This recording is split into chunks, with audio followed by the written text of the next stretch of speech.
Karmic code నాడీ decoding method series introduction start చేద్దాం. వాస్తవానికి దీనిలో మనం గ్రహాల మధ్య 1, 5, 9, 2, 12 మరియు 1, 7 సంబంధాలను పరిగణనలోకి తీసుకుంటున్నాము. ఉదాహరణకు బృహస్పతికి సంబంధించి శని 2వ ఇంట్లో ఉంటే అది బృహస్పతి శని కలయిక అవుతుంది. శుక్రుడి నుండి శని 7వ ఇంట్లో ఉంటే అది శని శుక్ర సంయోగంగా పరిగణించబడుతుంది. అదేవిధంగా బృహస్పతి నుండి రాహువు త్రికోణాలలో 1, 5, 9 ఉంటే దానిని బృహస్పతి రాహువు సంబంధం అంటారు.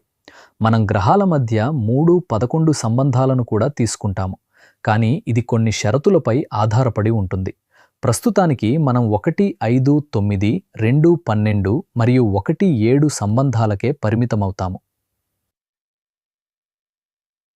9 గ్రహాలు సూచించే విషయాల కోసం చెప్పుకుందాం.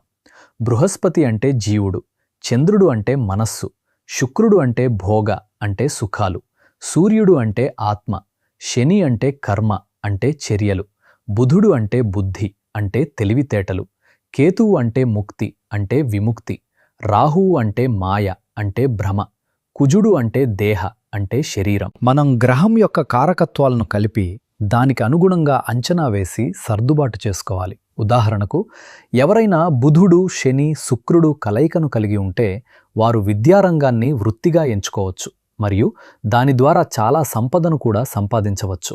అదేవిధంగా ఎవరైనా రాహువు బృహస్పతి కలయికను కలిగి ఉంటే తాతగారు జ్ఞానవంతులై ఉంటారని చూపిస్తుంది. రాహువు సూర్యుడు కలయిక తండ్రికి సమస్యలు లేదా ప్రమాదాన్ని సూచిస్తుంది.